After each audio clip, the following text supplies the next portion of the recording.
faut que j'introduise ce bonhomme-là, ouais.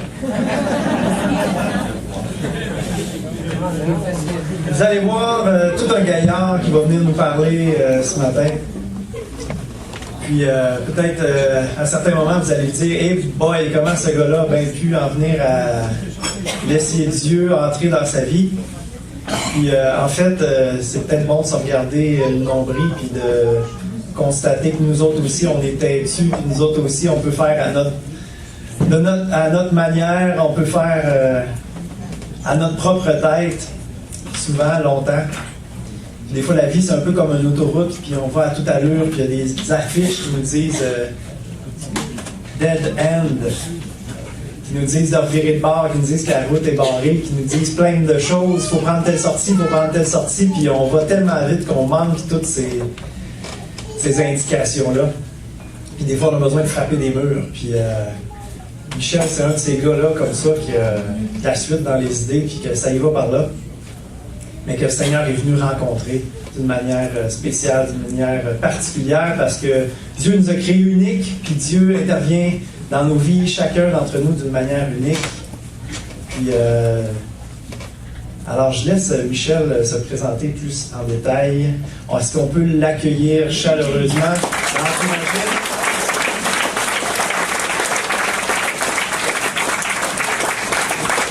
Michel Lefebvre, mesdames, ne bougez pas. Comme un canard. En dessous, ça pédale. En haut, ça ne fait pas. Donc, je vais essayer de prendre juste 45 minutes. Et ceux qui me connaissent savent que je suis capable d'étirer jusqu'à longtemps, mais je vais m'en tenir à 45 minutes.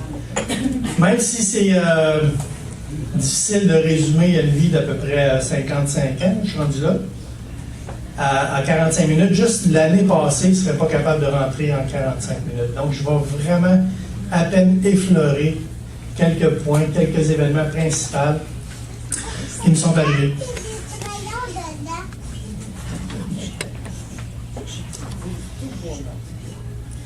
Y a-t-il des personnes ici qui n'ont jamais eu l'épreuve?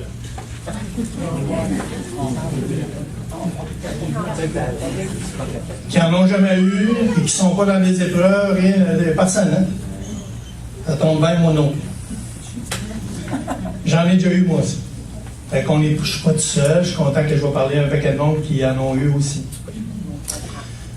Ça a commencé en 1961, en novembre. Première épreuve de ma mère, donc c'était probablement la 8e. Mais je suis né en 61. Dans une petite famille de 14 enfants. Juste 14. 6 gars, 8 filles. Pas si pire. Belle famille, on aurait pu faire une petite équipe de baseball, juste les gars. Les filles, les cheerleaders, mais non, ça n'a pas viré de même. Fait que je suis né dans cette famille-là, 14 enfants, 8e. Presque dans le centre, mais pas le plus équilibré. Je tendais un peu vers les plus jeunes, mais je suis né le 8e. 14 enfants, on restait à Val-Bélair.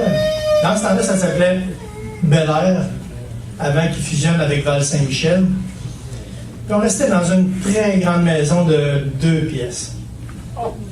Non, pas 2 pièces, 2 chambres. Il y avait la chambre de mes parents et la chambre des enfants. C'était le fun. Ouais, c'était quand même une pas pire maison parce qu'il y avait un 2e étage, puis le 2e étage, c'était le grenier. Puis dans le grenier, ben, c'était notre chambre. Puis dans notre chambre, là, on avait des lits, comme dans l'armée, là, tu sais, un côté de l'autre, là. Mais je me souviens pas d'avoir eu mon lit à moi, là. Je pense que mes frères et sœurs qui sont ici non plus, ils s'en souviennent pas. Et je me souviens pas d'avoir eu mon lit, mais une activité qu'on faisait dans cette pièce-là, c'était le saut des lits. C'était une maison qui avait à peu près 24 pieds de long, fait qu'on collait tous les lits ensemble, c'était celui qui sautait le plus de lits. C'était vraiment le fun, ça, cette activité-là. Mais ça venait du bruit. Mon père n'aimait pas ça. Je le comprends parce que 7, 8, 10 en haut qui courent et qui sautent des lits, rendu à 8 heures le soir, il est un peu tanné. Puis nous autres, bien, vu qu'on n'avait pas Internet, ben, c'était pas mal l'activité principale. Il y avait ça, puis sortir par la fenêtre pour se sauver du deuxième avec la seule corde qu'on avait trouvée. Puis on sautait par la fenêtre, on se sauvait, puis pendant ce temps-là, la plus vieille de la famille qui gardait, ben, essayait de nous retrouver comme quelqu'un qui est dans un poulailler et qui essaie de ramasser les poules, là, mais toutes les poules vont de tous les bords. Là. Ça ressemblait à ça quand on descendait du deuxième. Fait que c'était assez cocasse, mais quand même. Je me rappelle que c'était quand même du pas pire temps, malgré qu'on peut penser que c'est quelque chose de difficile, là, mais c'était un temps qui était intéressant. Ça s'est gâché un petit peu plus tard, par exemple, parce que dans cette maison-là, ben, on était toute la famille, on était 14, ben, pas 14 parce qu'il y en avait une qui était pas née encore. On était 13, finalement. Un de moins, un plus. Pas si pire, on était moins serré. On avait, au début, la toilette n'était pas vraiment dans la maison, c'était comme à l'extérieur. C'était ce qu'on appelle une cabine. Oui, une chiotte, c'est sûr. Hein? Sûrement qu'il y en a qui ont connu ça. Hein?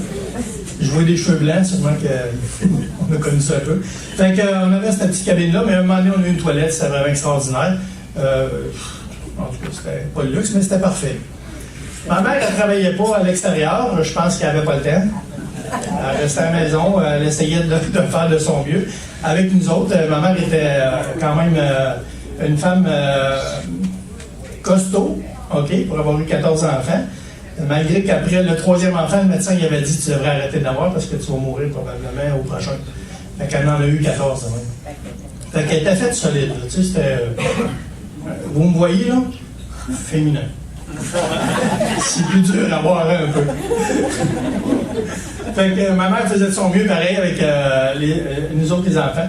Là, je vais vous parler des choses un petit peu plus difficiles, un peu pas plus difficiles pour moi parce que je suis passé par-dessus ça maintenant, c'est terminé pour terminé.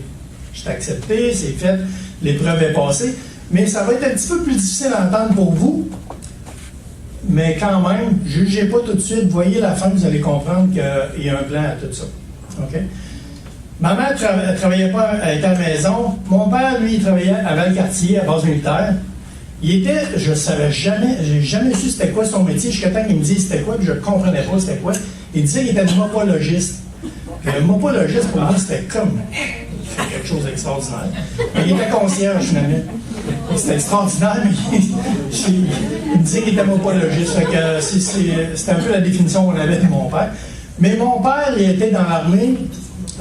Puis plus tard, rendu, je devais avoir au début de ma naissance ou un peu plus tard, il a commencé à prendre beaucoup d'alcool. Mon père était alcoolique. Okay? Il en a pris beaucoup. Je me souviens des 40 onces de gin qui passaient. Je me souviens des caisses de bière qui passaient. Il en a pris pas mal. Mon père était bon au début du mariage. Ma mère m'a dit que mon père c'était un bon mari. Mais avec le temps, ça s'est compliqué. Okay? Avec le temps, les événements, les épreuves, mon père est devenu un homme qu'on n'aimerait pas rencontrer. Okay? Mon père est devenu un homme violent. Okay? Il nous battait, évidemment. Alors, on était 14 enfants, fait que la seule façon d'avoir le contrôle sur 14, c'était probablement de nous brasser et de nous shaker. Il nous battait, il était violent au niveau verbal, il était violent au niveau physique. Il nous battait, puis il a abusé aussi de mes sœurs. Il a abusé sexuellement de plusieurs de mes sœurs, et puis il n'était pas facile. C'était pas simple d'être à la maison avec mon père. Quand on sautait les lits en haut, on prenait des chances. On prenait des chances parce que souvent il montait avec un bâton, puis on mangeait à 2-3 tacs, mais on avait développé tous nos trucs pour ne pas se faire mal. Fait que des coussins, des têtes d'oreiller, des en-dessous de lit, toutes sortes d'affaires. Fait que quand il arrivait en haut, c'était comme quand tu rouvres une lumière et il y a plein de coquerettes, c'était il n'y avait plus personne dans la chambre. Finalement, on était 12 en chambre, il n'y avait plus personne. Fait que finalement, il finissait par me trouver. Mais mon père est devenu une espèce d'homme que vous ne voulez pas rencontrer dans votre vie, que les femmes ne veulent pas rencontrer dans sa vie. Mon père a été jugé, il a été accusé et il a été emprisonné. Il est décédé en prison. Donc, qu'est-ce qui l'a amené là? Un jour, je vais peut-être le comprendre, mais je ne peux pas juger que mon père n'était pas un bon père. Moi, je pense qu'il y a eu des choses qui l'ont amené jusque-là. que je comprendrai probablement un jour, que présentement je ne comprends pas, mais que c'est des choses qu'on doit passer à travers.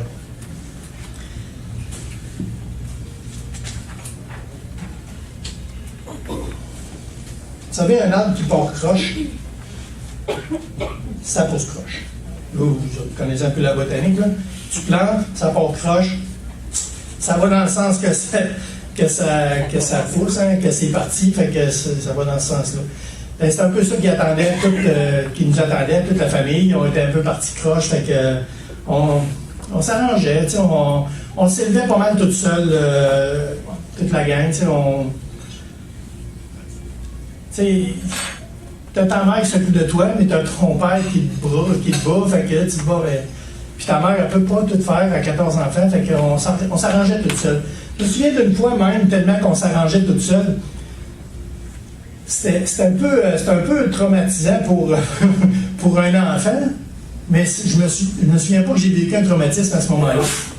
Mon père avait demandé à une de mes sœurs de mettre le feu dans la maison pour pouvoir réclamer les assurances. Ouais, c'est dur à croire, hein? Mais oui, il l'a fait. Et j'étais à l'école, en 2e année. Puis à la fin de la journée d'école, OK, je me suis en allé chez nous, je suis arrivé devant la maison. La maison est brûlée. Mais il n'y a personne. Je suis toute seule, en 2e année. Je suis devant la maison. La voisine est venue me chercher, elle dit: viens, Michel, on va m'occuper de toi. Imaginez-vous, on s'arrangeait pas mal tout seul, là. Puis ça, c'est pas juste Michel, c'est toute la famille était comme ça. Donc, mais je me souviens pas que ça m'a traumatisé. Moi, j'ai accepté ça comme: OK, la voisine m'emmène chez eux, paf. On va chez eux, puis j'ai passé 2 ans.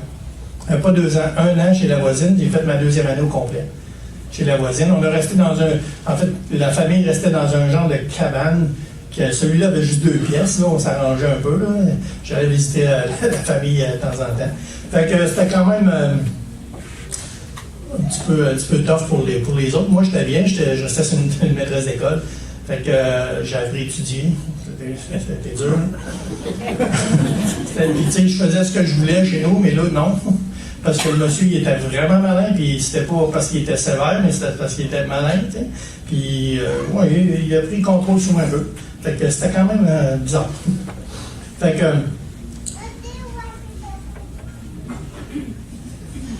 quand je suis arrivé en secondaire 1, mon père est encore, il nous brossait encore, là, on était déménagé dans une plus grande maison, puis là, ça allait relativement mieux parce que on vieillissait, là, mais tu sais, les enfants partaient tranquillement de la maison, tranquillement dans le sens qu'aussitôt qu'on avait l'occasion, on se poussait. Les gars partaient tout de suite en logement le plus tôt qu'ils pouvaient. Les filles, aussitôt qu'ils s'étaient trouvé un chum intéressant, ils partaient avec. Fait que c'est arrivé vite chez nous. Mais je me souviens quand je suis arrivé en secondaire 1, puis c'était comme en décembre, janvier. Puis mon père, il me forçait encore, parce que mon père, il avait comme une maladie, phobie ou je sais pas quoi. Il avait, en tout cas, il voulait que la cour soit propre. La neige, il n'en voulait pas dans la cour, OK? Mais il pelletait pas. Fait qu'il y avait 6 gars. Fait que les 6 gars, vous allez faire de la neige, OK? Fait que tous les jours, on pelletait. Je vous dis, là, une cour droite, là, pas de, tu sais, quasiment de stylo laser, pas une graine de neige sur le terrain, tout ça, tu sais, sur la cour, là, c'était clean, clean, clean. On en fait encore, on a encore des fois ce petit flashback-là, que quand j'étais en train de gratter ma galerie chez nous. Ah, non, je l'ai pas eu. Ma soeur Lynn, elle aime bien ça aussi. Elle a gardé les bancs de neige droits. Fait que, puis on haïssait ça quand quelqu'un s'assoyait sur le banc de neige puis nous redescendait de la neige, on n'aimait vraiment pas ça. Fait que, mon père me demande en secondaire 1, il dit: Michel, tu vas pelleter. Non, il ne me l'a pas demandé, il me l'a dit. Je dis: ça ne me tente pas d'aller pelleter. Là. Évidemment, ça enchaîne tout ce que vous voudrez. Il a fallu que je sorte, que j'aille pelleter. J'ai à peu près 12 ans. À ce moment-là, j'ai commencé à pelleter. Puis la rage que j'avais, là, j'aurais fait fondre la neige. Okay? J'ai pris la pelle, je l'ai plantée dans le banc de neige, je me suis poussé. Je suis parti de la maison. En plein hiver, j'ai dit: moi, je reste pas ici. 12 ans, je me suis en allé. passé sûrement la journée à essayer de chercher une place pour rester. Finalement, je suis allé rester chez mon prof de 7e année, que lui connaissait notre situation. Puis il m'a accueilli pendant 15 jours. Jusqu'à temps que j'ai pas appelé à la maison, j'ai rien dit. Sûrement que lui avait appelé chez moi pour dire que, écoute, ton garçon est avec nous, puis il t'inquiète pas. Mais j'ai rappelé mes parents 15 jours après, puis j'ai demandé à mon père, je vais revenir à la maison, parce que ma mère voulait que je revienne, mais si vous arrêtez de me battre, je vais retourner. Sinon, je ne reviens pas. Finalement, il m'avait promis, je ne te battrai plus. OK, je vais revenir à la maison. Fait que je suis retourné à la maison. Il m'a effectivement jamais rebattu, sauf une fois que je méritais, peut-être. On ne mérite jamais de voler, mais je l'avais cherché pas mal. Fait que ça a fait de moi pareil un gars, comme vous voyez, qui est pas tout petit, qui est quand même costaud, qui est construit sur le même frame que sa mère. Fait que dans 12-13 ans, je suis devenu bagarreur, je suis devenu un solide, là, un gars qui est assez dur à tasser, puis qui réagit assez agressivement à n'importe quel quelqu'un qui me provoque, je réagis. En fait, je réagissais beaucoup plus que maintenant. Donc, à 12-13 ans, écoute, je faisais des vols. Je volais des maisons. Pour moi, c'était pas mal ma façon de ma carrière, là. Puis j'étais pas pire voleur. Je me faisais pas tant pogner que ça. Fait que voleur, bagarreur, tout ce que vous voudrez. Fait que ça allait quand même relativement bien. Ma vie s'ennuyait pas pire. Je m'organisais. À 14 ans, on a décidé en fait, mes parents ont décidé de déménager à Québec. Pour moi, c'est un nouveau départ. OK? Déménager à Québec, c'était comme on s'en va dans la ville. Mais un nouveau départ, pour moi, là, je vais vous dire que c'est différent de ce que vous pouvez croire. Le nouveau départ que j'ai vécu quand on est parti pour Québec, je suis arrivé à Québec, j'ai dit, ici, il n'y a pas personne qui va savoir mon nom, parce que si je suis recherché, ils ne me trouveront pas. Fait que pour moi, je dis, parfait, je repars à nouveau. Personne ne connaissait mon nom, Michel Lefebvre, personne ne le connaissait. Je l'avais dit à tous mes amis que mon nom c'était Cowboy. OK? Donc, Cowboy, parce que j'avais un petit peu des jambes croches, je vous dirais que si j'avais une jambe droite, je mesurerais probablement 6 pieds. Mais ça, on croche un peu. Donc, mon surnom, c'était Cowboy. Puis dans ce temps-là, ben, je continuais. Écoutez, j'étais un arbre qui était parti de même, donc je m'en allais dans le sens que c'était pas droit ce que je faisais. Donc, je volais, je faisais des coups, je me battais, je faisais n'importe quoi. Puis, je me souviens des fois que la police arrivait à la place où on était, puis demandait ce que vous connaissez, un gars qui s'appelle Cowboy. Puis, tout le monde disait oui, mais c'est quoi son vrai nom? Ben, on n'a aucune idée. Et puis, les gars venaient me voir, Michel, c'est quoi ton vrai nom? Ben, pas Michel, Cowboy, c'est quoi ton vrai nom? Puis, je le disais pas. Okay, je le gardais pour moi. Jusqu'à temps qu'à un moment donné, il y a quelqu'un qui finit par le savoir, parce que tu ne peux pas garder ça toute ta vie. Là. Mais quand même, j'ai fait ça pendant quelques années. L'objectif là, de chaque enfant chez nous, là, c'était de partir de la maison. Partir de la maison le plus vite possible. Okay? Donc, j'avais quand même cet objectif-là dans la tête. Je faisais toutes sortes d'affaires. Tout ce qui était croche, là, n'importe quoi. Je prenais pas trop de drogue, par exemple. Je prenais de l'alcool un peu. Mais pas trop de drogue parce que ça me faisait pas bien. Fait que je devenais un peu cinglé dans ce temps-là. Malgré que je l'étais pas mal. Fait que c'était un environnement qui était quand même pas propice à devenir une bonne personne. Toute la famille, chez nous, on avait quand même un point en commun. On avait tout le même caractère que la mère. On était quand même assez difficile à écraser et je dirais décourager. On avait au moins ce côté-là que ma mère nous avait transmis, c'était que malgré tout, ça va passer. Ça va passer. Fait qu'on a gardé beaucoup, je dirais, sur les 14 enfants, je pense que tous les 14 ont ce caractère-là. Fait que pour moi, là, ma vie, là, elle se présentait pas très bien. OK? Puis dans ce temps-là, j'avais un arbre, une place où je m'en allais m'asseoir. puis que je dialoguais avec Dieu. Parce que je croyais pareil. OK? Parce que je pense pas que même si tu es un bandit, même si tu es tout croche, ou même si tu t'en vas à nulle part, que tu crois pas, que tu ressens pas une certaine présence que je pense pas que en faisant tout ça, tu es nécessairement mauvais. Okay? Tu es parti croche, mais tu n'es pas nécessairement mauvais. Okay? Et dans ce temps-là, quand ma vie n'allait pas très bien, ou que je faisais des mauvais coups, tout ça, ça m'arrivait régulièrement de me recueillir et de demander à Dieu, mais pourquoi ça? Je suis sûr que vous vous posez pas mal toutes ces questions-là. Pourquoi ça? Pourquoi qu'il y a un ouragan là, à Cuba? Pourquoi qu'il y a dans ma vie que je suis tombé malade? Pourquoi que mon enfant est handicapé? Pourquoi que blablabla? Tous les millions de pourquoi, on se les pose toutes. Okay? J'ai quand même une partie de cette réponse-là que j'ai compris à un moment donné. Mais je me souviens qu'une fois, j'étais assis dans mon âme, puis j'étais là, puis je disais, écoute, là, Dieu, là. Puis tu sais, j'y parlais comme si on discutait. Là. J'ai dit, écoute, Dieu, je veux bien, là, parce que je regardais les curés, je regardais tous ceux qui étaient à l'église, puis tout ça, puis je veux bien te servir, OK? Puis c'est drôle parce que je n'étais pas chrétien pantoute, là. Je disais, je veux bien te servir, mais je ne suis pas capable de me planter devant une statue, puis de faire ça, là. J'ai vraiment pas ce caractère-là. Je suis vraiment pas capable de rester en place. Je suis un hyperactif incontrôlé. Encore aujourd'hui. OK? Fait que Joanne le sait, ça fait 35 ans qu'elle vit avec moi, qui est ma conjointe Joanne là-bas, là. Puis elle le sait très bien que je suis assez difficile à contrôler. On vit avec ça. C'est ça qui est le fun. Fait que... comment?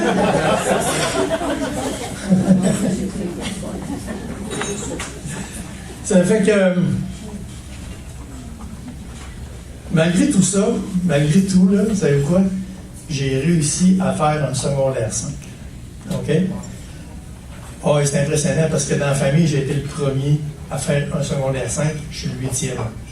OK? Après, les autres enfants ont commencé à faire, pas aller à l'école, mais aller terminer le secondaire, aller plus loin, là, mais quand même, j'avais un objectif qui était de finir mon secondaire 5, OK? Mais j'ai étudié en secondaire 5 dans un métier que j'ai jamais fait de ma vie, OK? Le métier, c'était étalagiste. Quand j'ai terminé mon secondaire 5 en étalage, ben, je pense qu'ils ont enlevé ce métier-là de toute la terre au complet. Mais je l'avais choisi avec aucune vision, sauf une, OK? Il y avait 23 filles dans la classe. Il y avait un gars. Non, 2 gars. Fait que j'ai fait un calcul facile, là, OK? Il y a 23 filles, 2 gars. Ça veut dire que ça laisse 22 filles pour moi puis une pour lui. Le calcul était bon, fait que c'était correct. Fait que ça a donné que le gars était homosexuel. Il y en avait 23 pour moi finalement. Fait que j'ai quand même fait ça. C'est drôle, hein? C'était ma motivation pour aller à l'école. 23 filles dans la classe. Cool. Fait que j'ai fait ce métier-là. J'ai quand même fait des choses qui m'intéressent, pas métier, mais j'ai étudié ça. Quand même des choses qui m'intéressaient là-dedans, comme l'art, comme le dessin, comme la sculpture, comme... Malgré que j'ai pas l'air d'un artiste, là, un petit peu quelque part ici, là, j'en fais de l'art.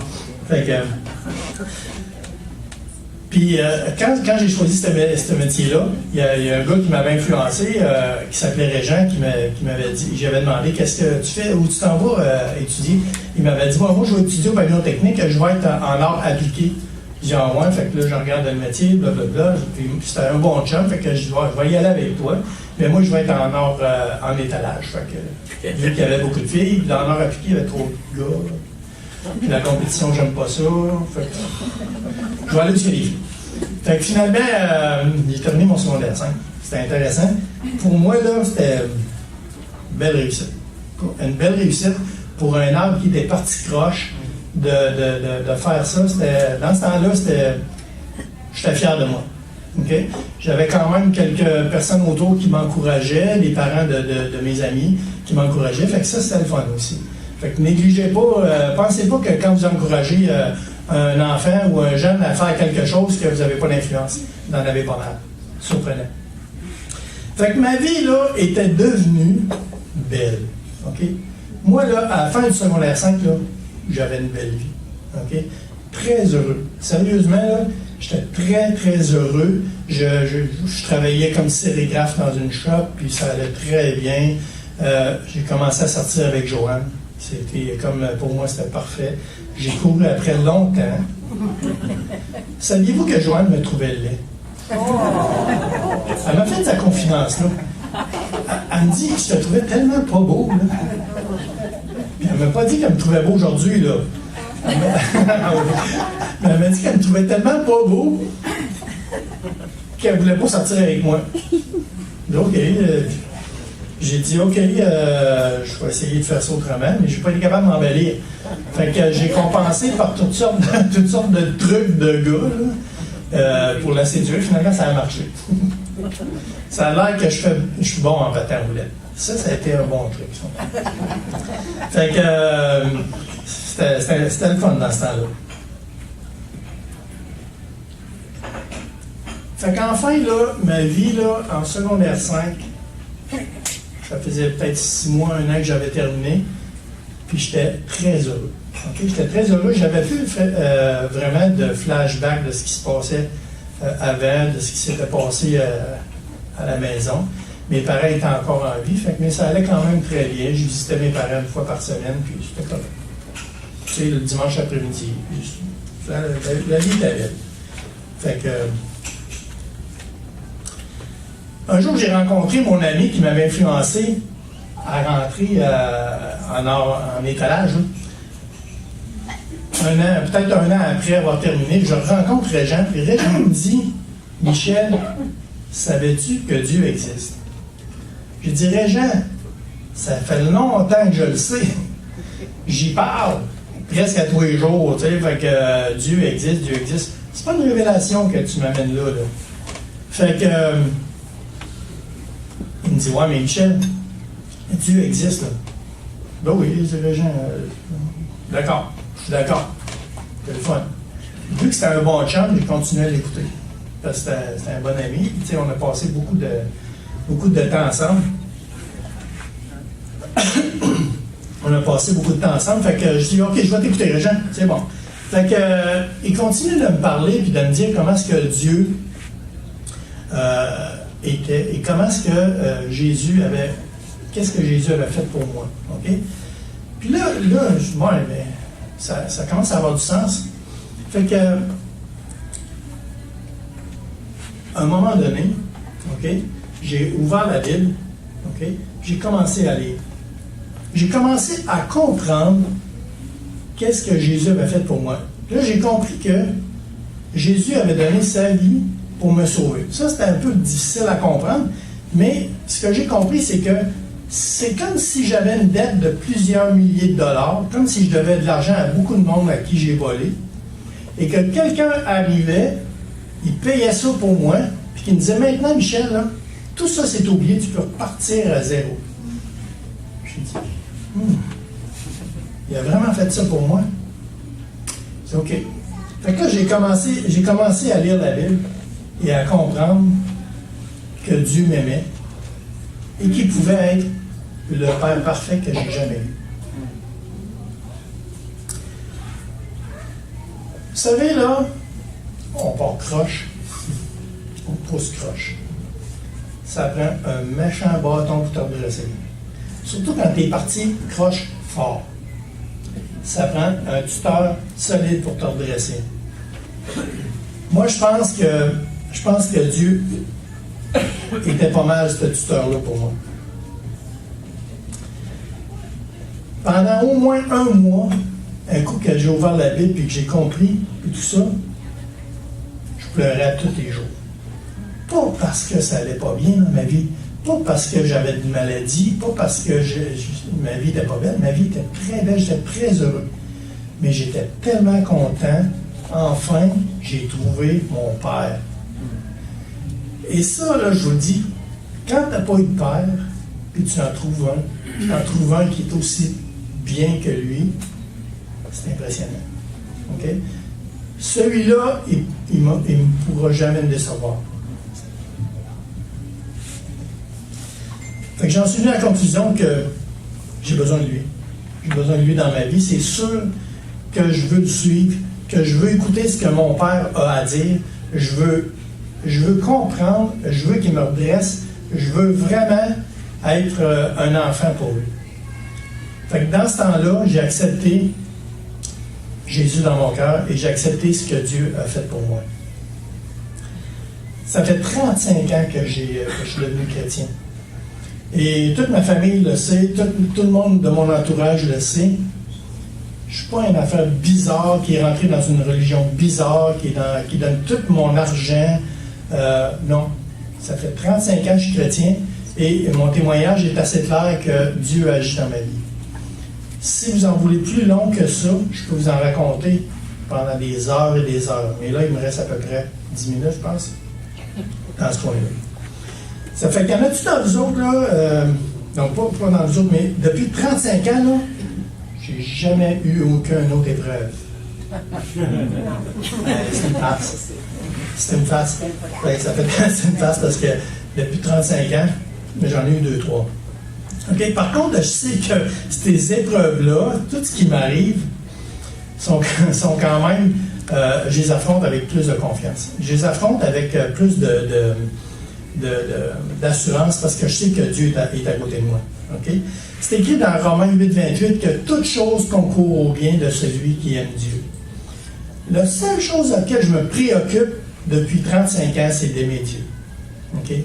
D'aimer Dieu par Jésus, d'aimer Dieu, d'aimer son Saint-Esprit, chaque fois que je me pose la question, qu'il m'arrive quelque chose, est-ce que je t'aime? Est-ce que je t'aime Dieu? Oh oui, encore parfait. Cette chose-là ne me détruira pas parce que c'est pour mon bien. Tu l'as écrit. Je vais vous donner 2 exemples faciles de ça. Premier exemple, notre mariage. OK? Un jour, moi puis Joanne, en fait, un jour, j'ai décidé de me marier parce que Joanne ne voulait pas. Je n'y avais pas demandé. J'ai oublié, quand on se marie, il faut demander à la femme. Je n'y avais pas demandé.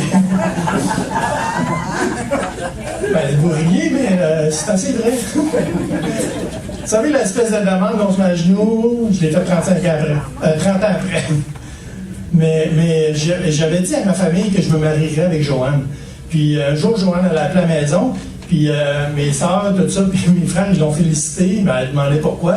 Ben, ça a l'air que tu vas te marier. Ah oui. Après ça, on a parlé de la date.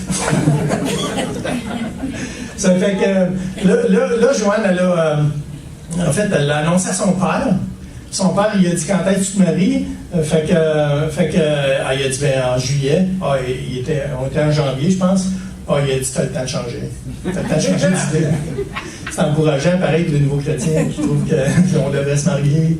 Fait que moi, j'annonce ça à ma mère parce que mon père, je suis pas sûr qu'il avait compris. Fait que je l'annonçais à ma mère. Ma mère a dit ah ouais, tu te maries, c'est le fun. Où? Ben, j'ai dit je vais me marier au Carrefour chrétien de la capitale parce que je suis chrétien maintenant. Oh, elle dit il n'y aura pas personne à ton mariage. Ça? Ah, il n'y a pas personne. L'autre qui dit qu'il faut changer, tu as le temps de changer d'idée. Puis ma mère qui dit qu'il n'y aura pas personne à ton mariage. Il faut savoir que ma mère, c'était quelqu'un qui avait du caractère solide. Elle, quand elle décidait quelque chose, c'était dur. C'est de même que ça va se passer. Une game de baseball qui perd 8-0, puis qu'elle dit bon, mais là, on joue, là, puis on gagne. Ben, elle joue au baseball d'ailleurs. Il gagnait. OK, elle décourageait tout le monde parce qu'elle avait trop d'assurance. Fait que là, ma mère qui me dit, il n'y aura pas personne de ta famille à ton mariage. C'est pas une bonne nouvelle, ça. C'est pas une bien bonne nouvelle. Et bien, mon mariage est arrivé. OK. Ah oui, une dernière chose. Au cours de préparation au mariage, on a suivi le cours comme un bon couple modèle. À la fin du cours, on passe un test de compatibilité. Ils nous disent, vous ne devriez pas vous marier, vous deux. Ça ne marchera pas. Pourquoi? Ben, ça se peut que ça accroche. Ça l'a accroché en passant. Il avait raison, mais ça l'a accroché. Il nous avait dit, mariez-vous pas, parce que je pense pas que votre couple va tenir. Ma mère qui me dit, il n'y aura pas personne à ton mariage. Le père Joanne qui dit, change d'idée. Finalement, on s'est mariés. Ben, la journée de mon mariage, ça a été la seule fois de toute notre vie, de toute la vie de la famille, OK, qu'il y avait toute la famille sur la photo du mariage. Donc, de la dernière, de la première au dernier, tout le monde était là sur la photo. C'est la seule photo qu'on a de famille de tout le monde. Pourtant, ma mère avait dit, mais Dieu m'avait décidé autant. Parce que c'est écrit avec Dieu, nous ferons des exploits. OK? Fait que des épreuves, il y en a. Une petite dernière qui m'est arrivée. J'ai-tu encore beaucoup de temps? 10? Ah, ça passe vite pareil en avant. Je ne sais pas de votre bord, mais ici, c'est une petite rapide. On a eu la brillante idée un jour qu'on était mariés et qu'on travaillait. On avait 2 job stages. Je travaillais chez AT&T, ma femme travaillait au gouvernement. Ça faisait une dizaine d'années, 11 ans. Puis tout ça, c'était stable, notre affaire, ça allait bien. 3 enfants, 1 an de 3 ans, puis 4-5 ans. Fait que ça allait très bien, tout ça. Puis on dit un jour, bon, on pense qu'on devrait aller rester à Vancouver. Ne parlez pas en anglais. C'est vraiment une bonne idée, là. Tu sais, quelque chose de pas risqué. On lâche nos jobs les deux, tu sais, parce que, tu sais, pourquoi aller là avec une job? pourquoi arriver à Vancouver avec une job? C'est pas assez risqué, fait que la vie est pas assez mouvementée, fait qu'on lâche nos jobs, on s'en va à Vancouver, tout ça. Rendu là-bas, en tout cas, il est arrivé au moins 200 épreuves, une après l'autre. Une entre autres, qui pour moi, là, ça a été assez solide puis assez transformateur. Cette épreuve-là, c'est bien simple, c'est qu'on n'avait plus d'argent. Ça faisait peut-être un mois et demi qu'on est arrivé là-bas. Pas de job, je parle pas un mot d'anglais, 3 enfants, ma femme est à la maison, puis là, il faut qu'on mange. C'était pas évident. Mais c'est quoi? C'était parfait. Parce que dans ce temps-là, OK, ça met ta foi à l'épreuve. OK? Fait que je sais qu'à Vancouver, à Kelowna, où on restait, il y avait une soupe populaire. Fait que je dis, je vais aller là, je vais aller chercher de la nourriture parce qu'on se présentait là le matin à 6h30, ils nous donnaient une étiquette, puis à 8h, on pouvait aller ramasser de la nourriture pour ramener à la maison. Parfait, c'est une bonne idée. Je vais faire ça. Je me présentais le premier matin, j'arrive, il est peut-être 6h. Je regarde ça, il y a un line-up de peut-être 115 personnes, en ligne dans la ligne. Finalement, ils donnent à peu près une trentaine d'étiquettes. Bon, mais ça va être demain qu'on va manger. On mangera ce qu'on a aujourd'hui, mais demain, on mangera d'autres choses. Fait que le lendemain, j'y vais, il est 3h du matin. Mais je vais arriver plus tôt parce que là, il y avait un line-up. Ben, je n'étais pas encore assez proche. Là, je dis à Joanne, tu sais, j'ai une tête de cochon, je vais aller coucher là. Fait que le surlendemain, elle me laisse là vers, je pense que c'est 7 ou 8 heures le soir, dans ce coin-là. La veille. Je m'installe à la porte. Je suis le premier accroché après la poignée. Je vais l'avoir, l'étiquette. Je vais en avoir un. La soirée avance, minuit, 1h, oups, ça commence à arriver. Puis évidemment, moi, je suis là pour ma famille, je suis là pour nourrir mes enfants. Mais c'est pas tout le monde qui est là pour ça. Donc, il y en a que c'est pour nourrir eux-mêmes, ou ils ont trop fêté, ou ils sont un peu maganés. Là, je vois pas qu'un monde arriver, puis pas qu'un monde qui arrive, et tout ça. Puis, quand même, là, je suis là, puis je dis, Seigneur, tu m'as mis ici pour que j'aille de la nourriture, je vais rester ici, puis blablabla. Fait que je passe la nuit là, jusqu'à 6h du matin, parce que le gars, il arrivait à 6h30 pour nous donner l'étiquette. À 6h du matin, il y a un gars qui arrive, un costaud qui arrive, qui vient se planter devant de moi. Qui dit, c'est moi le premier. Je vous ai dit tantôt que je réagissais mal aux agressions. Et surtout à l'affrontement. Puis là, dans ma tête, je me suis dit, wow, tu mesures pas 10 pieds. Puis même si tu mesurerais 10 pieds, je te plierais en deux. Tu mesurerais 5 pieds, t'es plus petit que moi. J'avais vraiment de l'agressivité. Là, je vous le dis, là, tu vas là pour ta famille, puis quelqu'un qui arrive là bien chaud, puis qui veut prendre ta place, tu dis non, j'endure pas ça. Je l'endurerai pas. Puis là, j'ai eu cette bagarre-là pendant une demi-heure de temps. OK? C'est dur à expliquer, mais j'aurais été capable de le détruire assez rapidement. OK? Jusqu'à temps qu'à un moment donné, que je comprenne que, Michel, c'est pas toi le premier, t'es le deuxième. Puis tu vas l'avoir pareil, ton ticket. Fait que calme tes nerfs. Je dis, OK, je vais me calmer, Seigneur. Puis, tu sais, tout ce temps-là, j'étais en prière, puis je me dis, Seigneur, Je te laisse le contrôle. Ça me dérange qu'il soit là. Mais ça me dérange, c'est surtout que ça dérangeait mon orgueil. Puis tu sais, des fois, l'orgueil, c'est pas la bonne chose à faire. Je sais que si je m'étais battu avec, j'aurais pas eu de ticket du tout. Fait que je suis correct, je reste deuxième. Pendant tout ce temps-là, il faisait son show. J'étais deuxième. Puis à 6h30, l'agent est arrivé pour donner l'étiquette. L'agent est arrivé en avant. Puis il a posé une question que j'avais jamais vue qu'il avait posée. Il a dit « C'est qui le premier? » Tout le monde m'a pointé. Tout le monde m'a pointé. Ils ont dit « C'est lui le premier. » Il a demandé « Qu'est-ce que l'autre fait là? » Il dit « Il est arrivé à 6h. » Il a pris l'autre et il l'a mis en arrière. Les premiers seront les derniers. C'est bon, ça? Ben, ça m'a évité pareil de me battre. Hein. Ça, j'ai trouvé ça extraordinaire. Oui, ça m'a transformé. Celle-là m'a transformé pour me dire, gars Michel, quand que je décide que c'est moi qui mène, c'est pas toi. J'ai vraiment aimé ça. Fait que j'avais tout là pour devenir une mauvaise personne, moi, dans ma vie. J'avais tout là pour devenir un arbre qui était tout croche. J'étais un gars qui était pas riche. Quand on était jeune, on n'était pas riche. Je me battais, je volais, j'étais délaissé, j'étais tout seul. Je m'organisais tout seul, pareil, là. Mais un jour, j'ai rencontré le Seigneur et j'ai accepté ce qu'il a fait pour moi. Ça m'a transformé, ça m'a changé. Ça a changé ma façon de voir la vie, ma façon de voir. J'ai eu enfin un père qui me montre le chemin.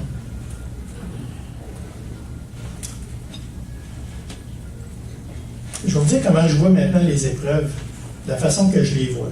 Ça va prendre à peu près 5 minutes. Peut-être.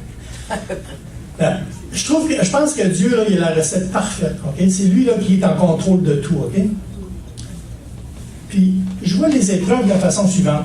Regardez un gâteau. Okay? Un gâteau, c'est fait de farine, c'est fait d'œufs, c'est fait du sucre, puis c'est fait du beurre. Avec du beurre. Hein? Ce que je connais dans les recettes, ça ressemble à ça. Après ça, tu mets n'importe quoi d'autre, là. Mais au moins ça, c'est fait. Okay? Les épreuves, là, c'est comme un gâteau. Okay? Dans ta vie, là, les épreuves ne sont pas là nécessairement pour te détruire, mais tu as tous ces ingrédients-là dans le gâteau.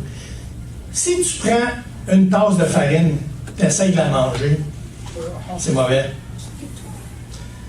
Tu prends 6 œufs, casse-toi ça dans la bouche, tu avales ça. Ça passe croche. Une cuillère de beurre, une cuillère de beurre. J'ai déjà pris ça, c'est mauvais, là. Je pensais que c'était du fromage, mais c'est. Je l'ai eu sur le cœur pendant 3 jours. Ah. Le sucre, c'est correct. Si on peut en prendre une tasse, facile. Ça passe bien. Mais si vous mettez tous ces ingrédients-là ensemble, vous les mélangez, vous les mettez au four, ça fait quoi? Ça fait un beau gâteau. Okay? Le crémage et tout ça, je vous laisse le soin de le mettre après. Mais ça fait quand même un gâteau. Si vous regardez les épreuves, une par une, là, ben, c'est comme essayer d'avaler une cuillerée de beurre. C'est pas bon. Ça ne marchera pas. Si je focusais juste sur mon père, là, c'est comme si j'essayais de faire un gâteau avec 3 tasses de beurre. Je sais pas, c'est impossible de faire un gâteau avec ça. Okay? Il faut regarder l'ensemble. Il faut voir que Dieu est le cuisinier de tout ça. Okay? Et que le mélange est en train de se faire et que les épreuves font de vous la personne que vous êtes présentement. Okay? Les épreuves sont là pour vous transformer, pour vous changer. Moi, ce que j'ai à vous donner comme conseil, c'est bien simple.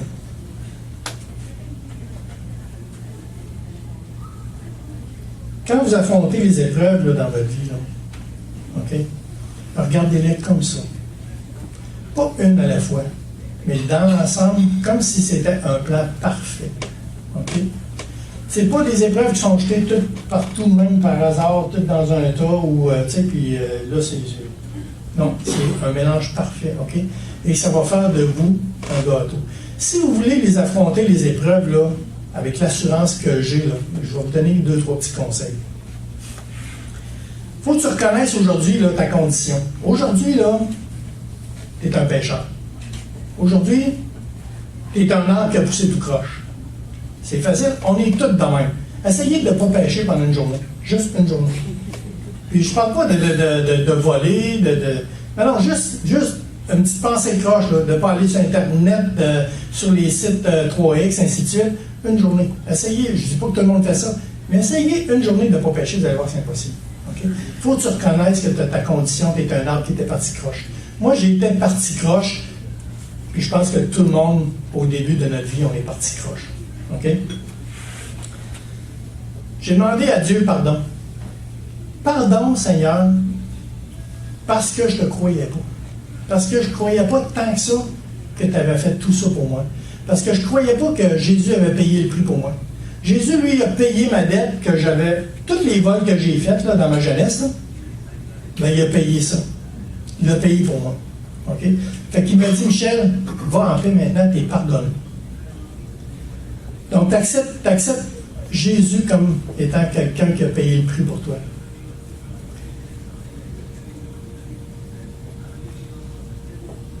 Ce que je dis, c'est que tout de suite après ça, je vous recommande de lire la Bible. Et dans la Bible, vous allez comprendre. Je pense que Dieu, par son Saint-Esprit, va vous éclairer, va vous faire comprendre qu'est-ce qui est écrit. Plusieurs d'entre nous ici n'avaient jamais ouvert la Bible jusqu'à temps qu'on sache que Dieu existe. Son Saint-Esprit l'a envoyé. Et quand on ouvre la Bible, on comprend qu'est-ce qui est écrit. Avant ça, nos yeux étaient fermés, puis on ne comprenait pas. Fait que je vous recommande de lire la Bible.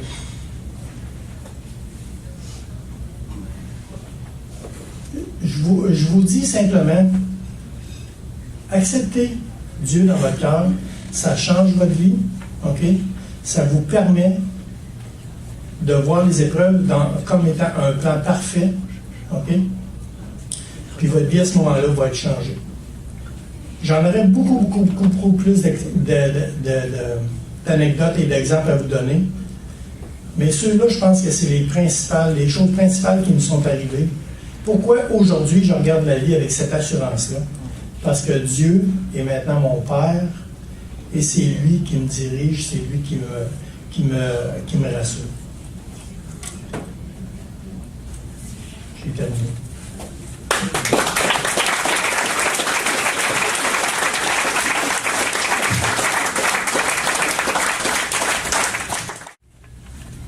Un partage sincère, courageux de Michel. Puis, j'aimerais qu'on prenne juste le temps de réfléchir un peu. Probablement que vous l'avez fait à travers pendant le chant qui a été chanté par Marie-Ève. J'espère que ça vous a touché. Puis j'aimerais qu'on prenne le temps juste de prier ensemble. Parce que ce Dieu-là qui est intervenu dans la vie de Michel veut intervenir dans votre vie aussi, faire la différence. Il suffit juste de s'abandonner, juste de dire oui, Jésus rentre dans ma vie. C'est ce qu'on va faire ensemble. On peut fermer les yeux, courber les têtes, puis juste entrer en nous-mêmes, entrer dans notre cœur, puis dire oui, Jésus, je veux que tu rentres dans ma vie. Je ne veux plus vivre une vie juste pour moi-même. Je veux plus vivre une vie à ma propre, à ma manière. Je veux vivre une vie réconciliée avec toi. Seigneur, chacun d'entre nous, on croit en toi, on sait que tu existes à quelque part en dedans de nous-mêmes, on sait que tu es là, on sait que tu existes, on sait que toutes ces questions-là qu'on se pose, c'est pas pour rien. On sait qu'on est créé pour plus que juste manger, boire, mourir. On est créé pour quelque chose de plus élevé, quelque chose de plus grand. On est créé pour toi. Seigneur, ma prière, c'est que chaque personne ici puisse te trouver. Toi qui les pourchasses, Seigneur, toi qui les aimes. Puisse te trouver, toi comme leur ami, toi comme leur père. J'aimerais que vous répétiez avec moi cette prière-là. Juste répéter, Jésus, je t'ouvre mon cœur aujourd'hui. Je reconnais mon besoin de toi. Je veux que tu entres dans ma vie. J'accepte ton pardon. Malgré toutes mes fautes, tu m'aimes aujourd'hui. Et je décide d'accepter ton amour. Alors entre dans ma vie. Change-moi. Transforme-moi. Guéris-moi. Je te remercie, Seigneur. Dans le nom de Jésus qu'on prie ensemble. Amen. Amen. Pendant que les têtes sont penchées, est-ce qu'il y en a qui pourraient juste en élevant la main, juste par respect, continuer de garder la tête penchée? Et s'il y en a qui voudraient juste s'indiquer de lever de la main, moi j'ai fait cette prière-là pour la première fois ce matin. C'est un moment d'éternité que je vis ce matin, un cœur à cœur avec Dieu. Juste lever la main, m'indiquer que vous avez fait cette prière-là avec sincérité. Je vois votre main, je vois votre main. Je vois votre main. Je vois votre main, monsieur en arrière. Je vois votre main, madame. Alléluia. Ah, Seigneur, je veux te prier pour ces personnes-là d'une manière spéciale, oh Dieu. Merci d'être venu les rencontrer aujourd'hui. Seigneur, je te prie de les entourer de ton amour, environner de ta présence, qu'ils puissent savoir dès aujourd'hui que tu es là avec eux, que tu veux marcher avec eux, que tu veux les accompagner, que même dans les épreuves, tu vas être là, Seigneur, et que tu vas faire la différence. Je te prie de les entourer aussi d'une famille spirituelle, parce que tu fais de nous tes enfants, tu es notre Père. Seigneur, je te prie qu'ils puissent trouver des frères, des sœurs autour d'eux, qui vont les accompagner, qui vont les guider, qui vont les encourager. Seigneur, que ton œuvre puisse se développer dans leur vie, que tu puisses glorifier ton nom, Seigneur, que ta gloire soit présente dans leur vie, dans leurs relations, dans leur milieu de travail. Viens, Seigneur, les inspirer, les diriger, les guider et surtout parler à leur cœur, Seigneur. Au nom de Jésus que je prie. Amen. Amen. Si vous avez levé la main, dites-le à la personne qui vous a amené. Cette personne-là va pouvoir vous guider, vous accompagner. N'hésitez pas à venir en avant. Je serais très, très heureux de pouvoir vous rencontrer, discuter avec vous. Et sinon, je vous invite au prochain déjeuner qui aura lieu le 11 novembre. Une autre occasion d'entendre un témoignage d'une vie transformée. Et on peut donner une main d'applaudissement à Michel qui s'est donné ce matin. Bonne fin de journée à tous. Merci d'avoir été là.